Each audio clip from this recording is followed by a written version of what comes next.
suis rentrée dans le militantisme par hasard, donc presque malgré moi, Ouais. avec la mort d'Amine, mon petit frère qui a été tué d'une balle dans le dos le 21 avril 2012. Et du coup, pour moi, il était inconcevable que cette question-là ne s'impose pas sur la place publique, c'est-à-dire qu'on n'en parle pas. Donc, je sais qu'il y a d'autres cas parmi mon frère, et c'est pour ça que j'ai voulu mener un combat collectif et non individuel. Et c'est pour ça que je rentre moins dans les détails sur l'affaire de mon frère et que j'ai envie qu'on comprenne que c'est quelque chose de systémique, ces violences-là. Ces violences, ces discriminations, le racisme, l'islamophobie, c'est quelque chose de systémique et qu'il va falloir changer ça. Et qu'on doit représenter aussi les difficultés d'une certaine population, d'une minorité aussi qui n'est pas entendue et qui a l'impression d'être Merci, mais pas abandonnée. seulement. Je pense Donc voilà, qu'il y a aussi au sein de la gauche, au sein de la population, une critique sur la politique politicienne. oui. En fait, les trucs des professionnels politiques. Et on voit que les gens en ont de plus en plus marre de ça. Des gens qui font ça toute leur vie, qui ont vraiment la langue de bois, c'est des questions de carrière. Et ce que je trouve intéressant avec toi, bah, justement, ça fait partie des nouveaux profils au sein de la France Insoumise, bah, de gens qui viennent aussi du milieu du militantisme. On a vu Oui. aussi avec Alma Dufour, mais qui en fait sont des gens de la vie de tous les jours. C'est-à-dire que, alors, La vraie société civile. voilà, la parce que vraie société Macron civile. avait dit qu'il allait la faire, et au final, sa société civile, c'était des entrepreneurs, Voilà. Tout à c'était fait. des gens qui sortaient de Station F. Là, ça ressemble à voilà, des gens. La France Insoumise choisit des profils militants. Ouais. Tu vois, il y a Sabrina Ali Ben Ali aussi, Alma Dufour que tu as cité. Toi, maintenant, j'ai l'impression qu'ils disent tiens, c'est aussi comme ça qu'on va Ouais. peut-être pouvoir faire une critique qui est souvent adressée à l'hémicycle. Hein. Et même quand on a même vu la photo du nouveau Front Populaire, il y a pas mal de gens qui ont dit. Bah, même à gauche, il y a encore du travail à faire pour que tout le monde puisse se sentir représenté. Parce Et c'est que, vrai bah, que- en Ouais, fait, après et- la condamnation du policier qui a tué mon frère d'une balle dans le dos, je me suis dit, ok, j'ai mené ce combat pour mon frère, pour la condamnation, parce que pour moi, il était inimaginable que ce policier puisse s'en Collègue. sortir. Mm. Et moi, j'ai envie de libérer la voix de ces policiers qui se sont engagés Ouais.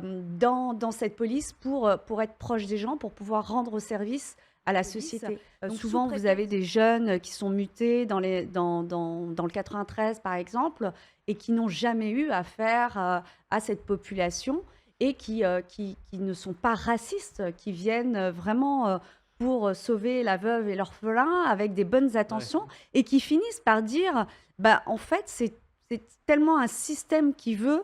Alors, vous avez une minorité, hein, c'est toujours une minorité, c'est certains policiers qui commettent ces actes de violence, ces actes de discrimination. D'accord. Mais Et, et aussi, moi, ce que je trouve intéressant avec le cas de ton frère, c'est que tu n'es pas dans les discours. En fait, il y a beaucoup, quand il y a une violence policière, ce qu'on va dire souvent, c'est ouais, mais peut-être qu'il l'a cherché.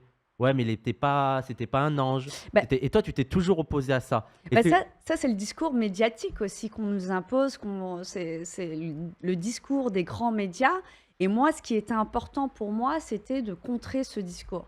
C'est-à-dire, donc, oui, j'ai été dans la provocation en créant ce collectif qui s'appelle Urgence, notre police assassine, donc qui pour certains est problématique ou antidémocratique, mais en tous les cas, c'était nécessaire à ce moment-là de créer ce collectif pour que quand on entend parler de ce collectif, on ne tournait pas autour du pot. C'était voilà, on pointe du doigt un système qui protège cette police et qu'on doit réformer, qu'on doit écarter les brebis galeuses dans la police. Et ça, il faut pouvoir le faire sans langue de bois. Et bon, ça m'a valu pas mal de critiques. Et aujourd'hui, d'ailleurs, puisque aujourd'hui, on essaie de me discréditer auprès, par rapport à ma candidature. Mais en tous les cas, ce qui est certain, c'est que je tiens bon, je reste debout et avec le sourire. Et moi, ce que je veux, c'est qu'on arrive à trouver des solutions et qu'on continue à dénoncer tout ce qui ne va pas dans ce pays. Et Mais- où on invite toujours les syndicats policiers qui viennent s'exprimer, qui viennent faire de la propagande, en fait, dire oui, mais vous savez, le métier de policier est difficile. Mais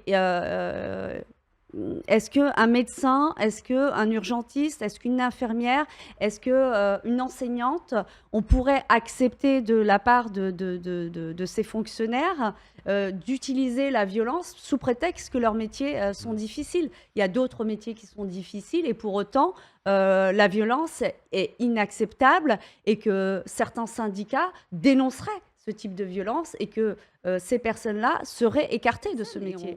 Donc nous, on le constate depuis quelques années, c'est quand même une hécatombe quand même. Ouais. Ouais. Donc on a envie de nous faire croire que c'est quelque chose qui arrive de temps en temps, mais non, c'est des gens, c'est des humiliations, c'est des gens qui meurent, Ouais. c'est des humiliations au quotidien, c'est de la discrimination. Et tout ça, ça a des conséquences. Ça a des conséquences sur la cité, sur la société, sur la vie. Ça a un impact psychologique.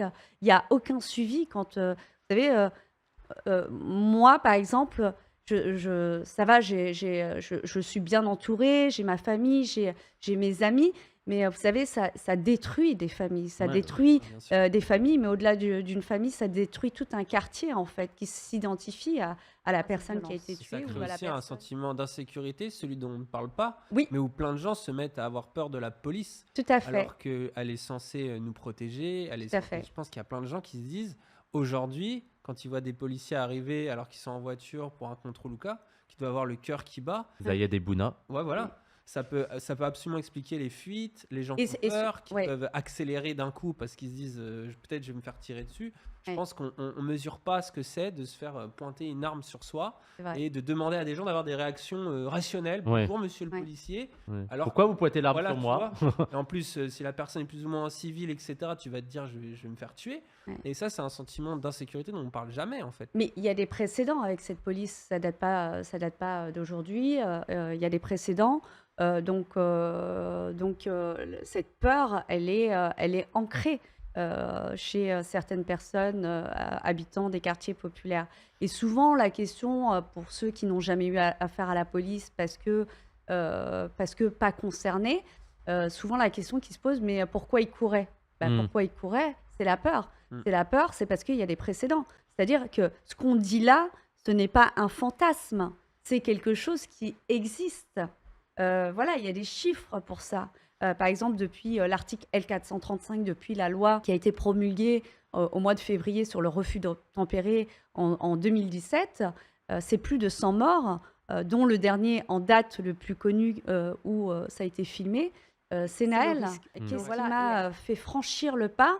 Je vais te dire, c'est faire barrage au Front National. Parce qu'aujourd'hui, si on se retrouve avec un gouvernement d'extrême droite, ça va être très compliqué. Ça va être très compliqué. C'est-à-dire et je crois que ça se ressent aussi. Et je sais que quand je retourne, là, dernièrement, je suis retournée pour aller voir les gens sur le terrain.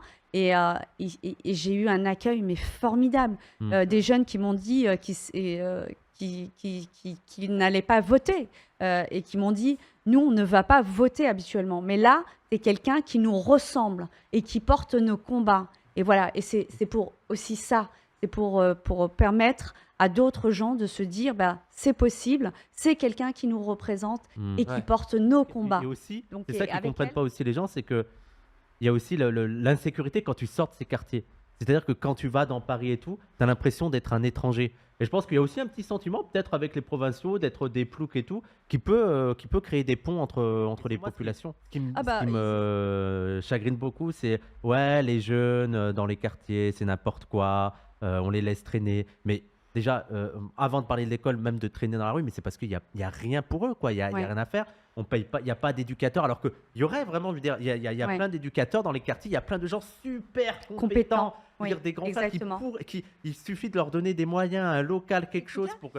L'absence d'éducateurs, l'absence de lien social, l'absence d'aide aux enseignants, de promouvoir ce métier qui est formidable aussi. Il faut leur donner les moyens. Peut-être qu'il faut aller chercher autre chose via la culture, les intéresser autrement. Voilà, tel que le système éducatif est fait, c'est aussi une forme de discrimination quand on est, puisque les élèves ne sont pas traités de la même façon quand ils sont dans un quartier Ouais, bourgeois, bien sûr. alors que quand ils sont dans un quartier populaire. Mais il y a moins de moyens qui sont donnés dans les quartiers populaires, dans les collèges. Il y a juste à voir la manière dont les profs sont recrutés, que c'est souvent les moins expérimentés qui vont dans ces quartiers. Mais Parce comme que la c'est- police, hein. Ouais, comme En la fait, on police. en parlait c'est tout à vraiment l'heure, exactement mais comme la police. Et moi, d'ailleurs, ça me fait rire, c'est Mais que. moi, je dis, il faut donner moins de moyens à la police, moins de sécurité, parce que Bah, souvent on parle de sécurité, mais très sincèrement, je pense qu'on peut vivre et en mettant les moyens qu'il faut à l'éducation, à la santé, Ok. au social. C'est-à-dire qu'il faut aller à la racine en fait du problème. C'est-à-dire qu'on ne peut pas répression. C'est très bien qu'il y ait, Ouais, qu'il y ait la police, mais voilà, il faut mettre plus de moyens dans l'éducation, dans le social, pour prévenir de tout ce qui va arriver Bah, par bien la sûr. suite. Parce que là, on traite le problème à l'envers en Euh, fait. Nous, Mais ce qu'on alors, dit, il y a c'est des- qu'il y a des figures qui se dégagent. Par exemple, Mélenchon, Mhm. bah, même sans aller voter, de par les positions qu'il a prises sur les violences policières, sur la Palestine, Oui. sur l'islamophobie, Tout à fait. ça a quand même parlé au quartier. Est-ce que toi, tu ressens ça ou...